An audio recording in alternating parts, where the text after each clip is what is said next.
ॐ श्री संतोषी देव्यै नमो नमः। धन संपत्ति पुत्र सभी प्रकार के सुख देने वाली माँ संतोषी के चरणों में बारंबार प्रणाम। संसार की सभी मनोकामनाओं की पूर्ति करती है माँ संतोषी। जब संसार से मन टूट जाए, कोई सहारा ना दिखे, तब माँ संतोषी का व्रत करना। संतोषी माँ का व्रत 16 शुक्रवार का संकल्प लेना चाहिए। जिस दिन व्रत प्रारंभ हो शुक्रवार को हो, शुभ मुहूर्त का अवश्य ध्यान रखें। साथ ही साथ शुक्ल पक्ष अवश्य होना चाहिए। शुक्ल पक्ष में किया गया कार्य शुभ माना जाता है और उद्यापन भी शुक्ल पक्ष में करें, अति उत्तम होगा। संकल्प जो भी करें, जिस निमित्त 16 शुक्रवार का व्रत करें, तो किसी को बताना नहीं चाहिए। नारियों के लिए अगर मासिक धर्म पड़ गया पूजा में शुक्रवार के दिन, तो आगे के दिनों में शुक्रवार का व्रत करना चाहिए। और इस दिन शुक्रवार को पूजा के पश्चात गाय को चना और गुड़ शीघ्र फल प्राप्ति के लिए अवश्य ही खिलाना चाहिए। व्रत को श्रद्धा भक्ति भाव से करना चाहिए। जितनी अधिक श्रद्धा होगी, जितना अधिक माँ पर विश्वास होगा, फल उतनी जल्दी उतना अधिक मिलेगा। बहू ने भी श्रद्धा भक्ति भाव से किया था। उसके पास कुछ अधिक नहीं था, लेकिन श्रद्धा विश्वास बहुत अधिक था। 16 शुक्रवार के बाद यानी 17वें शुक्रवार को ही उद्यापन करना चाहिए। ब्राह्मणों को भी भोजन कराना चाहिए, चाहे 1, 5 जितना भी संभव हो, और घर के लोगों को भी प्रसाद अवश्य देना चाहिए। ईर्ष्या द्वेष नहीं करना चाहिए, नहीं तो फल पूर्ण नहीं मिलता है।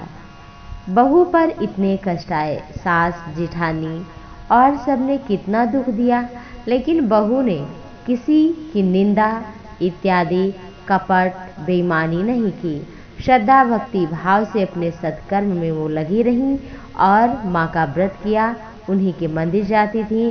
तो इस व्रत में या कोई भी व्रत करे तो ईर्ष्या द्वेष नहीं करना चाहिए, कितना भी कुछ हो जाए। बहू के जीवन में पति कमाता ना था, लोग सताते थे, और जब पति कमाता है, पत्नी को तभी परिवार का समाज का सुख मिलता है। और जब उसे अपमानित किया गया, पैसा रुपया आया, तो किसी से बोलेगी नहीं, तो किसी से लड़ाई नहीं किया, किसी को ताने नहीं दिए उसने। वो फिर माँ की मंदिर शरण चली गई है, माँ हमें पति का दर्शन चाहिए। इसलिए जब कोई ताने दे तो उसे धारण कर लेना और ईश्वर माँ पर समर्पित कर देना कि हे माँ, हम तो आपकी दासी हैं, हम आपकी शरण में हैं। और व्रत जब भी करें, अगर कोई सुनने वाला मिले, कोई श्रद्धा भक्ति रखता हो, तो उसे भी जरूर बुलाना चाहिए। प्रसाद भी अवश्य देना चाहिए। यदि कोई घर में खट्टी चीज कभी खा ले या खुद गलती से खा ले, तो फिर वो व्रत खंडित हो जाता है। वो व्रत जोड़े नहीं गलती के लिए, माँ से क्षमा प्रार्थना करें। और साथ ही साथ गलती यदि खट्टा चीज़ कुछ खा लिया है तो गाय को जरूर कुछ सुबह उठकर खिलाइए, और साथ ही साथ अगले शुक्रवार को वो व्रत रखिए। उस दिन व्रत दोबारा जो भी करें तो उसमें विशेष ध्यान रखें। और यही बच्चों ने जब किया था, उद्यापन कर रही थी बहू, और माँ ने कहा था कि तुम भूल गई, मेरा उद्यापन ठीक से नहीं किया, तो बहू ने कहा कि गलती हो गई, तो वो उद्यापन नहीं माना गया। दूसरी बार उद्यापन बहू ने किया, तब माँ ने स्वीकार किया। तब माँ उसके घर आई और उसे संतान का भी सुख दिया था, आशीर्वाद दिया था, और उसको घर में आकर उसका घर भी पवित्र किया था। इस दिन कभी कोई आ जाए शुक्रवार को मांगने वाला, तो उसे कुछ न कुछ दान जरूर दीजिए। खाली हाथ तो कभी नहीं भेजना चाहिए, लेकिन इस दिन शुक्रवार को थोड़ा सा चावल दाल जो भी हो थोड़ा सा अवश्य ही दान कर दें, अगर आपके घर कोई मांगने वाला आया है तो। और नारियल में उद्यापन अवश्य ही करना, जो उद्यापन करें तो नारियल जरूर फोड़ें। और इस व्रत में ब्रह्मचर्य संयम नियम का पालन करें।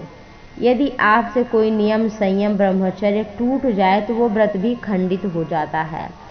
तो ये ना कहना हो माने पूर्ण फल नहीं दिया हमें, तो इसके लिए वो दूसरी बार व्रत करना आवश्यक होगा और फिर उसके पश्चात माँ प्रसन्न होंगी। जो शुक्रवार का व्रत रखते हैं, जब 16 शुक्रवार बीत जाए तो उसके पश्चात भी उन्हें कोशिश करना चाहिए खट्टी चीज़ न खाएं, क्योंकि उन्होंने माँ की आराधना की होती है। यदि ऐसा संभव ना हो तो कोई बात नहीं, लेकिन हो पाए तो शुक्रवार को खट्टी चीज़ें नहीं खानी चाहिए। माँ के प्रति श्रद्धा भक्ति भाव, नाम का जप अधिक से अधिक करना चाहिए और सभी प्रकार के विकारों से रहित होकर के। कथा का सार यही है कि बहू ने भी किसी से लड़ाई झगड़ा नहीं किया, 16 शुक्रवार का व्रत किया, उद्यापन में त्रुटि हुई तो माँ से क्षमा मांगी और गाय को भी खिलाया। और इस तरह से जो भी श्रद्धा भक्ति भाव से अपने से बड़ों का सम्मान करता है, बहू ने भी यही किया था, सबके चरण स्पर्श किए थे और सबका किसी का दिल नहीं दुखाया था। तो व्रत में ये सारी चीज़ें भी आवश्यक होती हैं, तभी माँ प्रसन्न होती हैं कि इसने मेरी सच्ची भक्ति भाव से आराधना पूजा की है, तो इसके ऊपर मुझे शीघ्र ही कृपा करनी है। तो जितनी श्रद्धा भक्ति भाव से आप माँ का व्रत करेंगे, पूजन करेंगे, माँ उतनी जल्दी फल प्रदान करेंगी। आप सभी पर संतोषी माता की असीम अपार कृपा बनी रहे। आपका परिवार, आपका जीवन सुखमय रहे, पति का प्रेम मिले और संसार सुख मिले, धन सुख मिले, सम्मान मिले, यश मिले, कीर्ति मिले। इसी शुभकामना के साथ संतोषी माता की जय।